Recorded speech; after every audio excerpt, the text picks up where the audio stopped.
এখন দেখব আমরা কমপ্লেক্স পাওয়ার। চিন্তা করেন তো, এসি সার্কিটের ভিতরে দুই ধরনের পাওয়ার থাকে। একটা হচ্ছে রেজিস্টিভ পাওয়ার, অর্থাৎ রেজিস্ট্যান্সের জন্য যে পাওয়ারটা কনজিউম হয় সেটাকে বলছি রেজিস্টিভ পাওয়ার। আর একটা হচ্ছে রিঅ্যাক্টিভ পাওয়ার। রিঅ্যাক্টিভ পাওয়ারগুলো কারা কনজিউম করে অথবা সাপ্লাই দেয়? এক হচ্ছে ইন্ডাকটিভ লোড আর একটা হচ্ছে capacitive load. Inductive load reactive পাওয়ারটাকে কনজিউম করে, আর ক্যাপাসিটিভ লোড রিঅ্যাক্টিভ পাওয়ারটাকে সাপ্লাই দেয়। সো সেই অনুসারে ক্যাপাসিটিভ লোডের ক্ষেত্রে যেহেতু রিঅ্যাক্টিভ পাওয়ারটাকে সাপ্লাই দিছে, এজন্য সেটাকে মাইনাস চিন্তা করা হয়, আর ইন্ডাকটিভ লোডটাকে যেহেতু রিঅ্যাক্টিভ পাওয়ারটা কনজিউম করতেছে এজন্য প্লাস চিন্তা করা হয়। যাক, এগুলো নিয়ে আমরা পরে আলোচনা করব।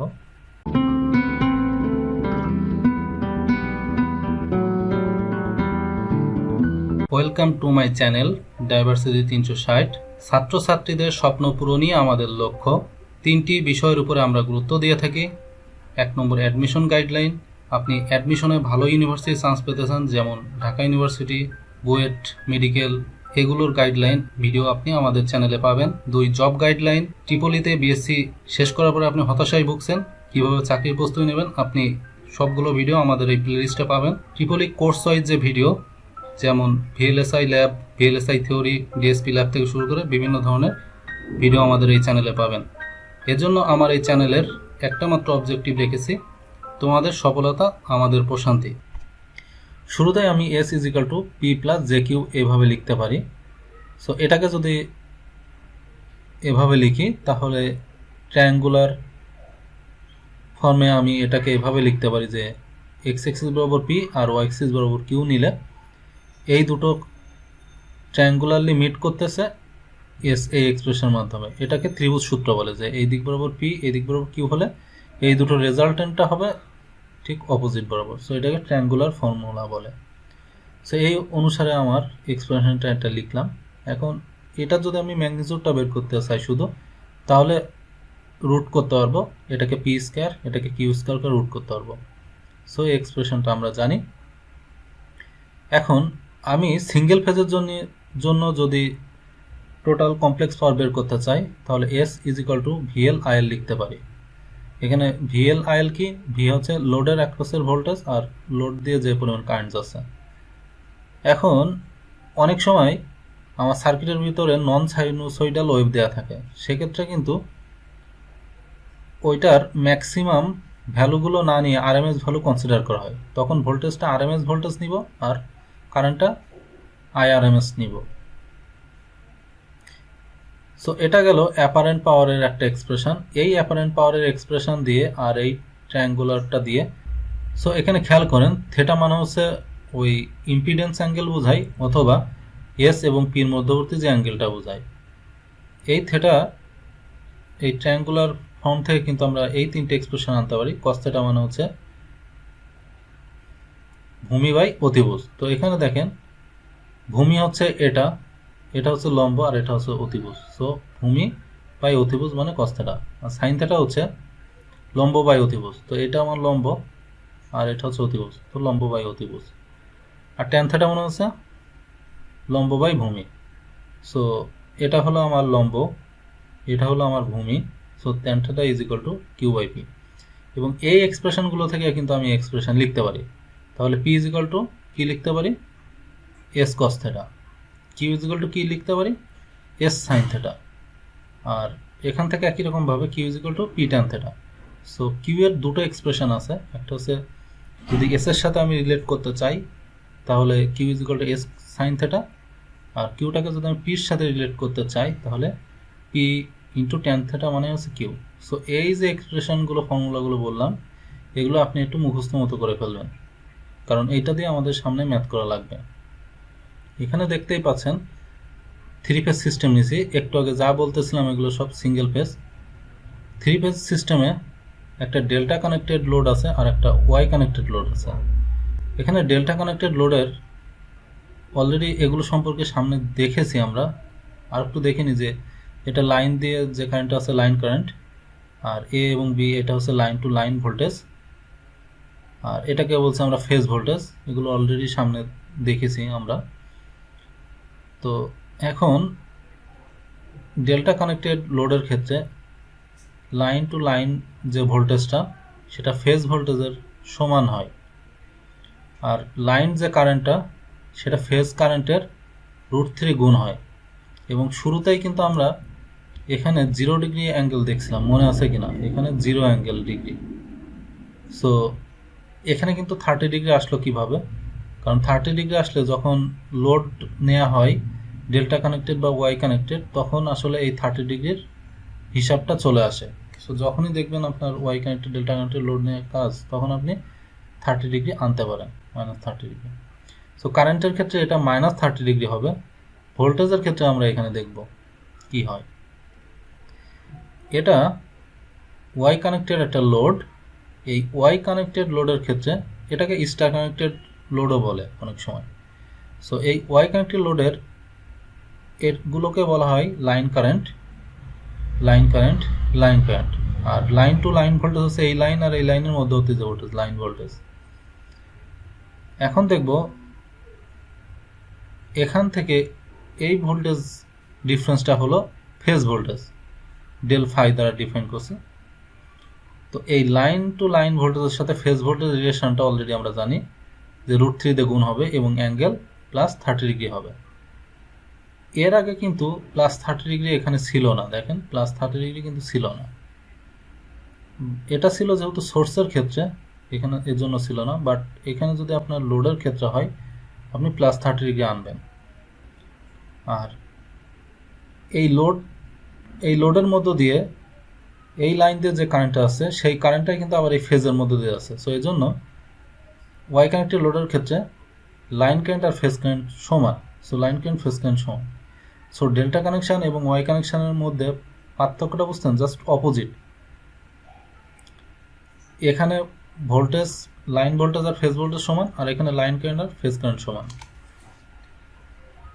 এখন আর একটা এক্সপ্রেশন মনে আসে, সেটা হচ্ছে এই যে ডেল্টা কানেকশনের যে ফেজ ইম্পিডেন্স আর ওয়াই কানেক্টেড ফেজ ইম্পিডেন্স, এদের মধ্যে রিলেশনটা কেমন?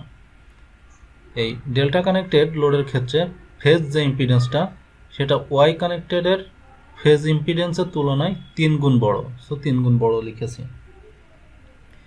3 পেজের পাওয়ার ক্যালকুলেশনটা কেমন হবে?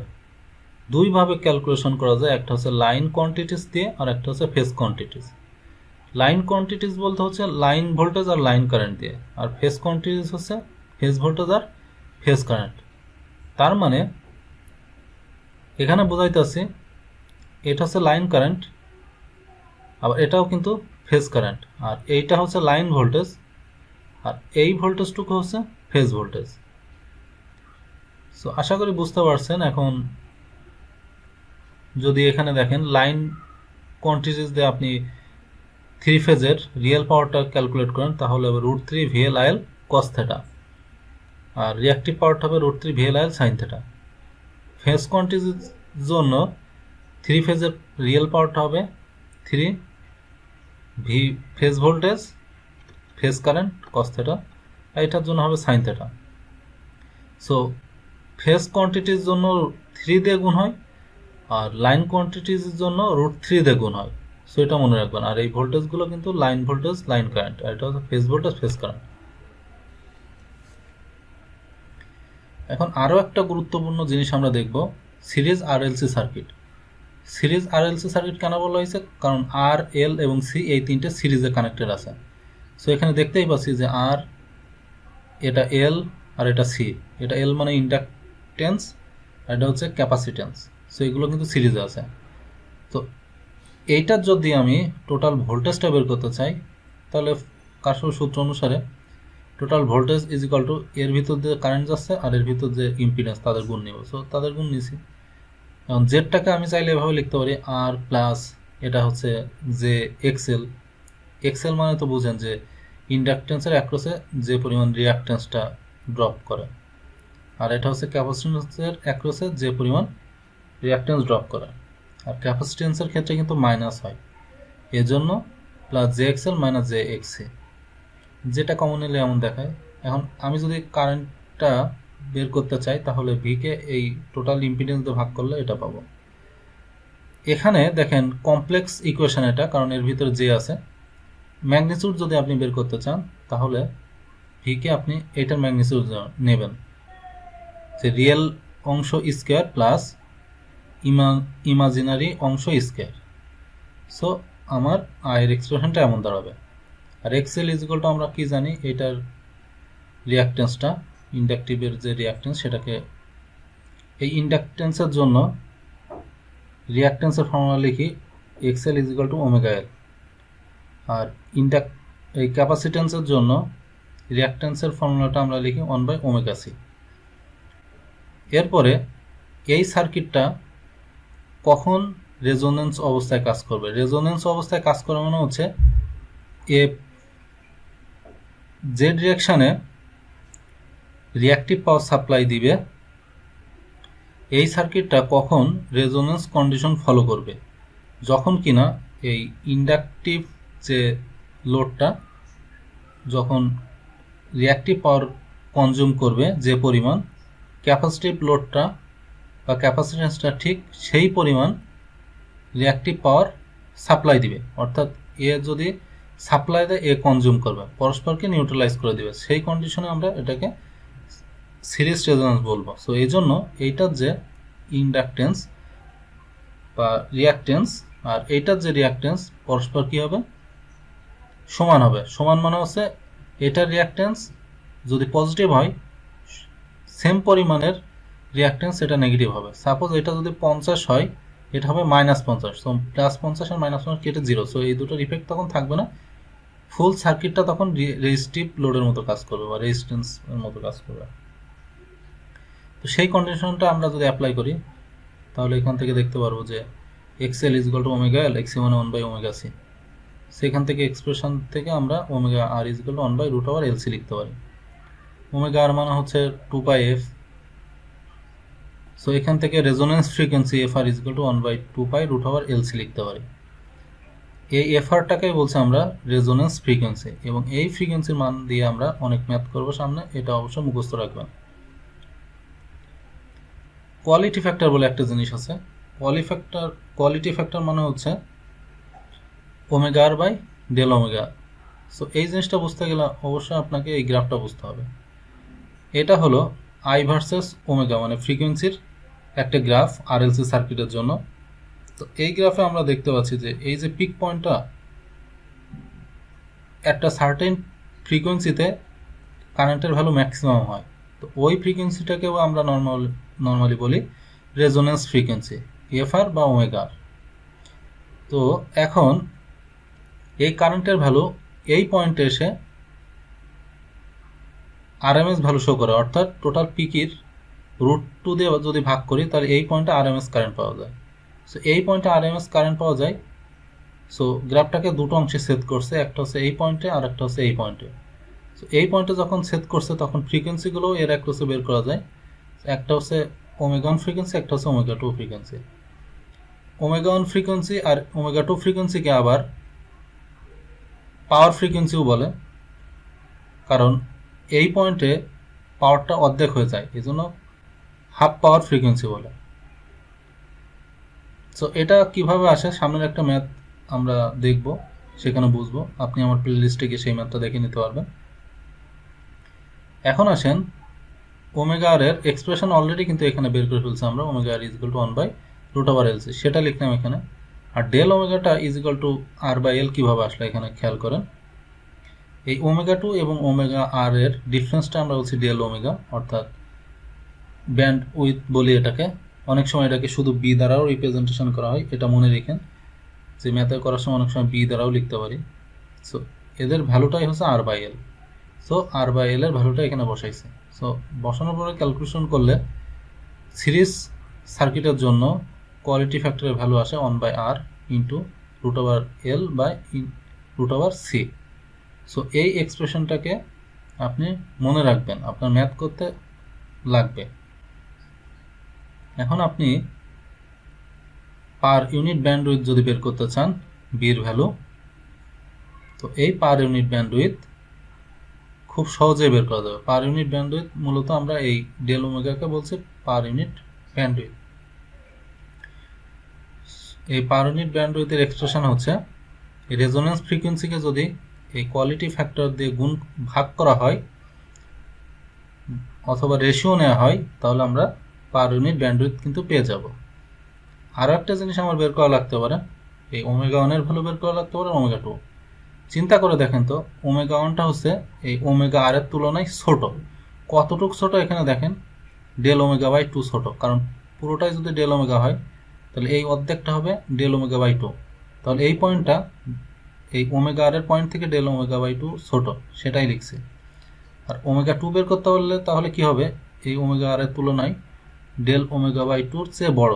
তাহলে সেটা আমি এখানে দেখাইনি।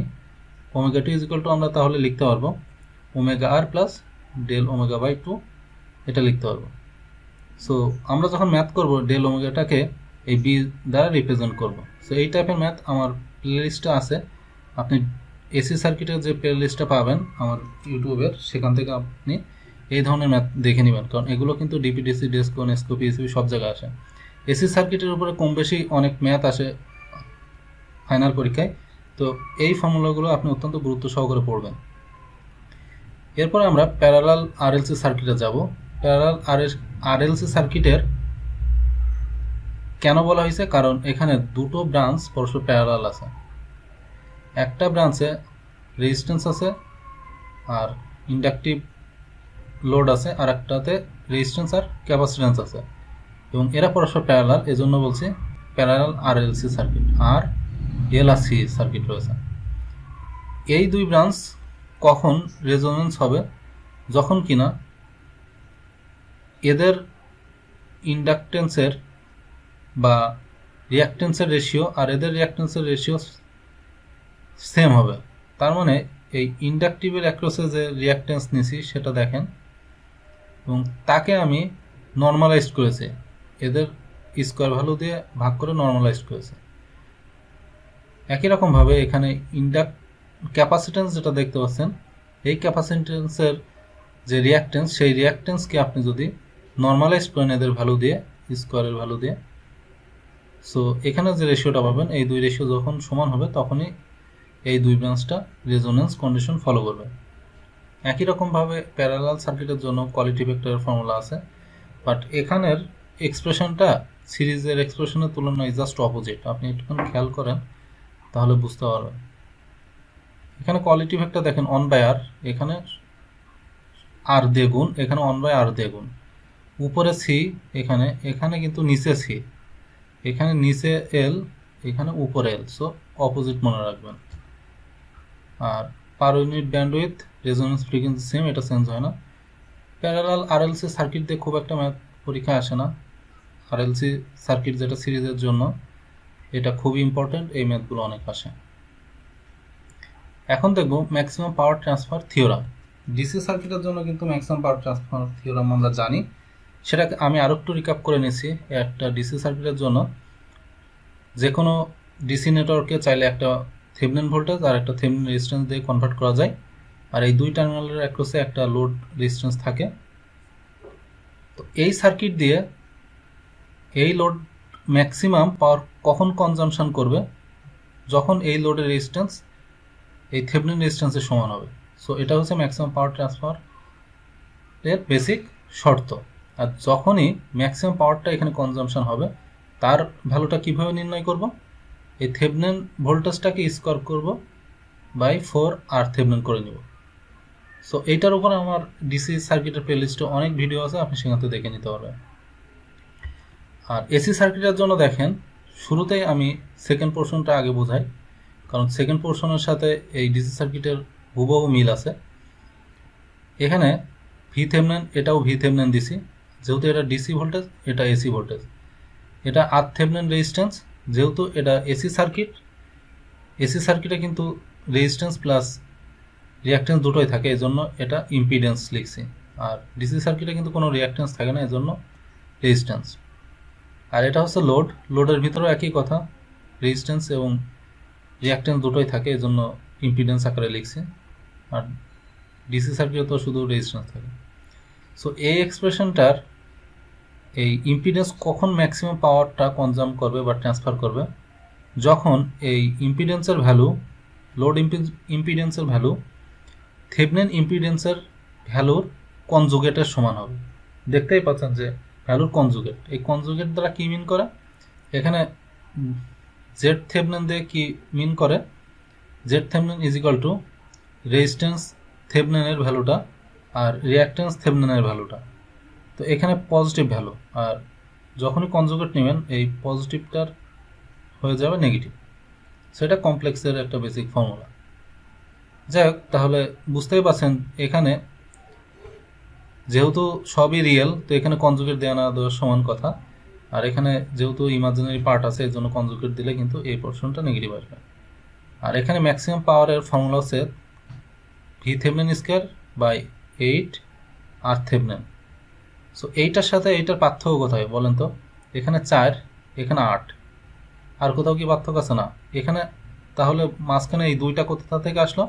কারণ এই এসি সার্কিটের পিক ভোল্টেজটাকে 2 দ্বারা √2 দ্বারা ভাগ করলে আরএমএস ভ্যালু পাওয়া যায়। সো যখনই থেভেনিনের আরএমএস ভ্যালু নিয়েছেন, তখনই স্কোয়ার করলে নিচে একটা 2 চলে আসে। সো আপনি একটু বাসায় চেক করে দেখতে পারেন, জাস্ট এমন যে ভিএমকে √2 দ্বারা যদি আপনি ভাগ করেন,